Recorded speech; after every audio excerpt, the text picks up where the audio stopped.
नमस्कार भाइयों और बहनों, RACIT परीक्षा की तैयारी के लिए पार्ट 19 का हमारा ये वीडियो है। परीक्षा की तैयारी के लिए बहुत ही कम समय बचा है, इसलिए फटाफट हम इन सभी प्रश्न उत्तरों को अच्छे से समझ लेते हैं। हमारा प्रश्न नंबर 1 है, निम्न में से कौन सा साइबर खतरा नहीं है? फिशिंग और स्पाईवेयर, वायरस और ट्रोजन हॉर्स, ई कॉमर्स और सर्चिंग, या फिर पासवर्ड अटैक और डिनाइल ऑफ सर्विसेज। तो इनमें से कौन सा साइबर खतरा नहीं है? ई कॉमर्स और सर्चिंग। अगर हम कोई ई कॉमर्स वेबसाइट का यूज करते हैं तो उससे हमको कोई साइबर खतरा नहीं होता है। अगर हम कुछ सर्च कर रहे हैं तो उससे भी हमको कोई साइबर खतरा नहीं है। बाकी यहाँ पर ये जो ऑप्शन दे रखे हैं, fishing, spyware, virus, Trojan horse, password attack और डिनाइल ऑफ सर्विसेज, ये सभी साइबर खतरे के प्रकार हैं। तो आपको ये भी ध्यान रख लेना है कि साइबर खतरे के प्रकार कौन कौन से हैं। अगर एग्जाम में आएंगे तो ज़्यादातर इन्हीं में से ही कोई क्वेश्चन आने वाला है कि कौन सा साइबर खतरा है। ठीक है, तो ये जो अच्छे ऑप्शन यहाँ पे दे रखे हैं ये सब साइबर खतरे के प्रकार हैं। अगला प्रश्न नंबर 2 है, HTTP की फुल फॉर्म क्या है? High technology transfer provider, hyper text transfer provider, hyper transfer text provider, या फिर हाइपर टेक्स्ट ट्रांसफ़र प्रोटोकॉल। तो इसमें सही उत्तर है D, hyper text transfer protocol. HTTP की फुल फॉर्म होती है। जब भी हम कोई वेबसाइट सर्च करते हैं तो उससे पहले HTTP लिखा हुआ आता है। अगला प्रश्न नंबर 3 है, भारत में निर्मित प्रथम सुपर कंप्यूटर का नाम क्या है? परम, सिद्धार्थ, बुद्ध, या फिर IBM। तो भारत में निर्मित प्रथम जो सुपर कंप्यूटर है उसका नाम है परम। इसके अलावा आपको एक चीज़ और ध्यान में रखनी है, अगर यहाँ पे पूछा जाता है भारत में निर्मित प्रथम कंप्यूटर कौन सा है, तो प्रथम कंप्यूटर होता है सिद्धार्थ। भारत में निर्मित प्रथम कंप्यूटर कौन सा है? सिद्धार्थ। और भारत में निर्मित प्रथम सुपर कंप्यूटर कौन सा है? परम। अगला प्रश्न नंबर 4, निम्न में से कंप्यूटर किसे प्रोसेस करके अर्थपूर्ण सूचना में बदलता है? इलेक्ट्रिसिटी को, डेटा को, आउटपुट को, या फिर हार्ड कॉपी को। तो इसमें सही उत्तर है बी, डेटा को। डेटा जो होता है उस पर प्रोसेस करके कंप्यूटर उन्हें इन्फॉर्मेशन में बदलता है। जब तक डेटा पर प्रोसेस नहीं होगी तब तक वो इन्फॉर्मेशन में नहीं बदलता है, या फिर ऐसा कहा जा सकता है कि सूचना का प्रोसेस से पहले का जो रूप है वो क्या है? डेटा है। अगला प्रश्न नंबर 5, निम्न में से कौन सी मेमोरी प्रति सेकेंड कई बार रिफ्रेश होती रहती है? Static RAM, dynamic RAM, ROM, या फिर ईपी रोम। तो इसमें सही उत्तर है B, dynamic RAM. Dynamic RAM जो होती है वो प्रति सेकेंड कई बार रिफ्रेश होती रहती है। स्टैटिक रैम स्थिर होती है और डायनेमिक रैम बार बार रिफ्रेश होती रहती है। अगला प्रश्न नंबर 6, निम्न में से ई बाजार का URL क्या है? ध्यान में रखना है, ई बाजार क्या होता है? राजस्थान गवर्नमेंट की तरफ से जो शुरू किया गया ई कॉमर्स पोर्टल है वो एकमात्र पोर्टल ई बाजार है जो कि SSO में होता है। तो इसका URL यानी कि इसका जो एड्रेस है वो क्या है? http://ebazar.gov.in, या फिर ebazar.rajasthan.gov.in, या फिर ebazar.rajasthan.gov.com, या फिर ebazar.com। तो इसमें सही उत्तर है बी, http://ebazar.rajasthan.gov.in ई बाज़ार का URL है। अच्छा, इसकी जगह आपको एक चीज़ और ध्यान रखनी है, अगर यहाँ पे पूछा जाता कि SSO का URL क्या है, तो ये जो यहाँ पर ई बाज़ार लिखा हुआ है इस ई बाज़ार की जगह पे SSO लिखा हुआ रहता है। ठीक है, ई बाज़ार की जगह SSO लिखा हुआ है तो क्या हो जाएगा URL? www.sso.rajasthan.gov.in, ये SSO का URL होता है। और यहाँ पे ई बाज़ार लिखा हुआ है तो ये ई बाज़ार का URL है। लास्ट में .gov.in लिखा हुआ है। ठीक है, अगला प्रश्न नंबर 7, MS एक्सेल के लिए कौन सा सेल का पता सही है? 245 AZ, AZ 245, A35 AZ, 12 AZ 48। तो ध्यान में रखना है, माइक्रोसॉफ्ट एक्सेल में जब हम कोई सेल का एड्रेस लिखते हैं तो उसके अंदर पहले क्या होता है, कॉलम का नेम होता है, जैसे A B C D कुछ भी, B1 है, A1 है, इस तरीके से। तो सबसे पहले क्या आएगा, ABCD वाला अक्षर आएगा, यानी कि कॉलम का नेम आएगा, कॉलम का टाइटल। तो यहाँ पे है AZ। उसके बाद रो की संख्या, कॉलम को यहाँ पर ABCD में और रो को संख्या में दर्शाया जाता है। तो कॉलम AZ हो गया और रो हो गई 245, इसलिए यहाँ पे सही आंसर होगा B, AZ 245। ये इसमें जो सेल एड्रेस है उसका सही पता है। बाकी ये जो ऑप्शन दे रखे हैं, इस प्रकार का सेल का कोई एड्रेस MS एक्सेल में नहीं होता है। अगला प्रश्न नंबर 8, माउस के दाएं बटन को दबाना क्या कहलाता है? Double click, left click, right click या फिर ड्रैग एंड ड्रॉप। तो माउस के दाएं यानी कि राइट वाला बटन दबाना, इसको हम बोलते हैं राइट क्लिक करना, ठीक है। डबल क्लिक करने का मतलब होता है लेफ्ट वाले बटन को 2 बार दबाना, और लेफ्ट क्लिक यानी कि लेफ्ट वाला बटन दबा रहे हैं, इसको सिंगल क्लिक करना कहा जाता है। ड्रैग एंड ड्रॉप करने का मतलब होता है किसी आइकन को पकड़कर खींचना और छोड़ देना, इसको हम बोलते हैं ड्रैग एंड ड्रॉप करना। अगला प्रश्न नंबर 9, MS एक्सेल में किसी अज्ञात वैल्यू की गणना करने के लिए किस टूल का प्रयोग किया जाता है?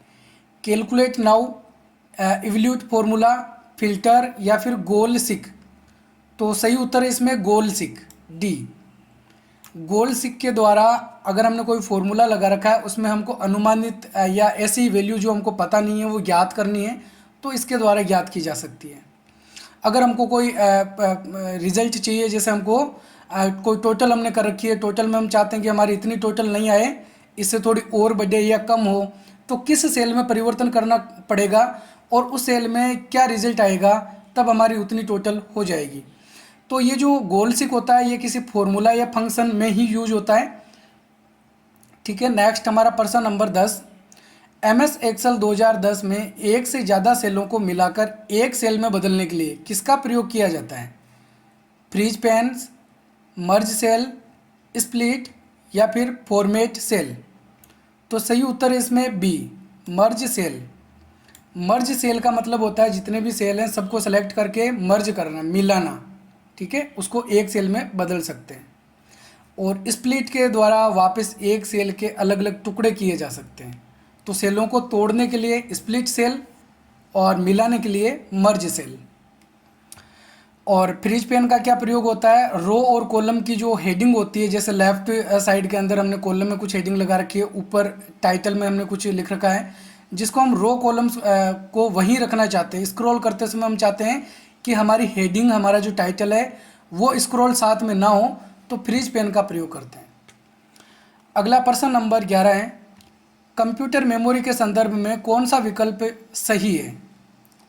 1 KB बराबर 1024 बाइट्स, 1 MB बराबर 2048 बाइट्स, 1 MB बराबर 512 बाइट्स या फिर 1 GB बराबर 256 बाइट्स।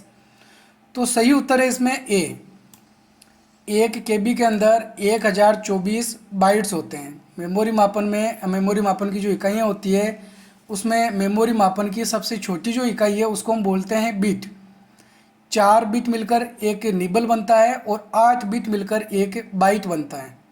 फिर 1024 बाइट मिलकर 1 किलोबाइट और 1024 किलोबाइट मिलकर 1 मेगाबाइट बनते हैं, और 1024 मेगाबाइट मिलकर 1 गीगाबाइट यानी GB बनती है। अगला प्रश्न नंबर 12, विंडोज़ 10 में कोर्टना का उपयोग कैसे किया जाता है? इनबॉक्स की तरह, सर्च बॉक्स की तरह, मेल बॉक्स की तरह या फिर फोल्डर की तरह। तो विंडोज़ 10 में जो कोर्टना ऑप्शन मिलता है वो सर्च बॉक्स की तरह काम करता है। इसके द्वारा हम कुछ सर्च कर सकते हैं। अगला प्रश्न नंबर 13, किस साइबर हमले में आपको चाही गई वेबसाइट की जगह अन्य वेबसाइट पर ले जाया जाता है? Session hijack, fishing, DNS poisoning या फिर उपरोक्त सभी। तो इसमें सही उत्तर है C, DNS पॉइजनिंग। इसके द्वारा हम जिस वेबसाइट पे पहुंचना चाहते हैं वहाँ पे नहीं पहुंच के ये हमको किसी दूसरी वेबसाइट पे लेके चला जाता है। अगला प्रश्न नंबर 14 है, किसी वेबसाइट का मुख्य पेज क्या कहलाता है? URL, होम पेज, ब्राउज़र या फिर सर्च इंजन। तो किसी भी वेबसाइट का मुख्य पेज क्या होता है? होम पेज होता है। यूआरएल की फुल फॉर्म भी आपको याद रखनी है, यूनिफॉर्म रिसोर्स लोकेटर। अगला प्रश्न नंबर 15 है, MICR में सी का मतलब क्या होता है? कैरेक्टर, कोड, कार्ड या फिर कॉमन। तो MICR की फुल फॉर्म होती है मैग्नेटिक इंक कैरेक्टर रीडर। सी का मतलब क्या हो रहा है? कैरेक्टर। तो सही आंसर क्या होगा? A, character. Magnetic ink character reader या कैरेक्टर रिकॉग्निशन बोल सकते हैं। बैंकों के अंदर चुंबकीय स्याही से लिखे हुए जो अक्षर होते हैं उनको पढ़ने के लिए MICR का प्रयोग किया जाता है। अगला प्रश्न नंबर 16 है, निम्न में से कौन सा हार्डवेयर उपकरण है? अडोब रीडर, नोटपैड, रैम या फिर MS पेंट। तो इसमें सही उत्तर है सी, रैम जो होती है वो एक हार्डवेयर उपकरण है। इसके अलावा Adobe Reader, Notepad, MS Paint ये सॉफ्टवेयर होते हैं। और सॉफ्टवेयर के अंदर ये जो सॉफ्टवेयर के प्रकार दे रखे हैं ये सारे एप्लीकेशन सॉफ्टवेयर हैं। सॉफ्टवेयर भी दो प्रकार के होते हैं, system software, application software. Next प्रश्न नंबर 17 है, कौन सा डिवाइस अच्छी गुणवत्ता वाली वेक्टर ग्राफिक्स का उत्पादन करता है? Inkjet printer, plotter, dot matrix printer या फिर थर्मल प्रिंटर। तो सही उत्तर है इसमें बी, प्लॉटर।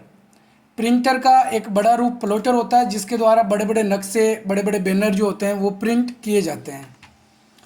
अगला प्रश्न नंबर 18 है, MS एक्सेल 2010 में किस शॉर्टकट द्वारा नई सीट ली जा सकती है? Ctrl+N, Shift+F3, Ctrl+F5 या फिर Ctrl+Shift+N। तो सही उत्तर है इसमें बी, Shift+F3। इसके द्वारा माइक्रोसॉफ्ट एक्सेल में नई सीट इंसर्ट कर सकते हैं। इसके अलावा एक चीज़ आपको ध्यान में रखनी है कि माइक्रोसॉफ्ट एक्सेल जब हम नई ओपन करते हैं तो उसके अंदर डिफ़ॉल्ट कितनी सीटें होती है? 3 सीटें होती हैं। ठीक है, माइक्रोसॉफ्ट एक्सेल को जब नया ओपन करेंगे तो उसमें 3 सीटें होती है, और सीटें हम चाहें तो उसमें बढ़ा सकते हैं। और माइक्रोसॉफ्ट एक्सेल में सीटों से मिलकर जो फाइल बनती है उसको हम बोलते हैं वर्कबुक। सीट को स्प्रेड सीट या वर्क सीट भी कहा जाता है। अगला प्रश्न नंबर 19 है, iOS, विंडोज फोन, एंड्रॉयड क्या है? लोकप्रिय मोबाइल ऑपरेटिंग सिस्टम के प्रकार, कंप्यूटर ऑपरेटिंग सिस्टम के प्रकार, कंप्यूटर एप्लीकेशन सॉफ्टवेयर या फिर विकल्प ए और बी दोनों।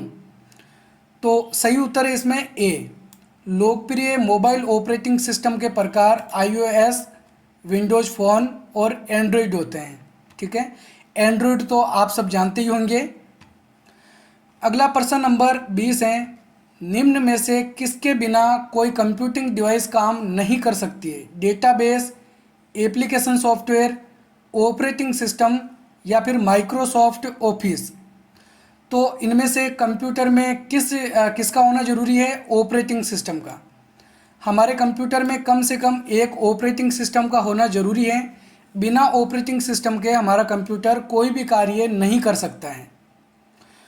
तो ठीक है, ये थे आज के हमारे महत्वपूर्ण प्रश्न उत्तर।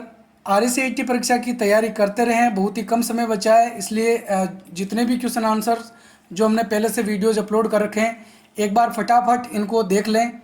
और अगर अभी तक आपने हमारे YouTube चैनल को सब्सक्राइब नहीं किया तो तुरंत ही सब्सक्राइब कर लें, क्योंकि आपकी जो परीक्षा होने वाली है, परीक्षा होने के बाद में उसकी जो आंसर की है वो भी आपको इसी YouTube चैनल पे मिलने वाली है। तो अपने जो सभी पर्सन हैं वो पेपर से एक बार वापस मिलान करने के लिए हमारे YouTube चैनल को सब्सक्राइब करके ज़रूर रखें, और परीक्षा ख़त्म होते ही आपको जो आंसर की है वो हमारे YouTube चैनल पे मिल जाएगी।